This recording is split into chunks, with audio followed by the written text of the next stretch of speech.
Hello mga ka-amiga, another day, another mini vlog. Ayan, kasi may natira ito sa, ginamit to sa bahay ng mga pusa. And then, may natira kasi, kaya sayang naman. Kaya nilagay ko dito dahil nagbibitak-bitak na yung mga tiles namin. Kaya, yun na sobra dito, ayan, nilagay ko dito para hindi siya masaya. Kasi nga, dati, di ba, butas-butas siya.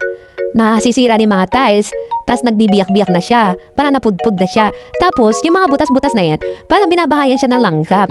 Kaya, ayun, ginawa ko ng paraan para hindi siya bahayan ng langgam at matakpan yung mga butas-butas. Tapos, kapag di mo siya ni-repair, ang pangit talaga ng tiles namin, nangingitim yung mga guhit-guhit niya. Kaya, ayan, gawa natin ng paraan para magmukhang bago ang tiles namin.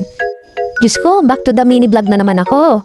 Nakaka-inspire naman kasi mga napapanood ko dito sa TikTok or sa mga blue apps and sa orange app. Ayan, nagdi-DIY lang sila. Ayan, para nanilibang din ako sa kakapanood. Ayan, sa kakapanood ko, ayan, ginagaya ko na sila.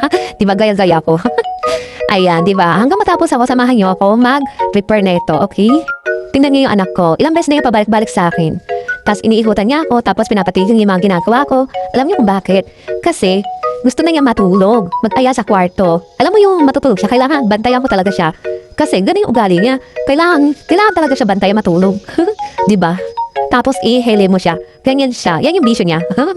Ganyan siya. Kung saan ako magpunta, ayan, sinusundan niya ako. Kung anong ginagawa ko, ando doon lang siya, titignan niya ako. Yun lang muna ang aking mini vlog. Ayan, back to mini vlog na talaga ako. Ayan, araw-araw ako mag-update sa inyo. Ayan, para yung mga marites ay ma-update sa aking mga ginagawa ko. Peace!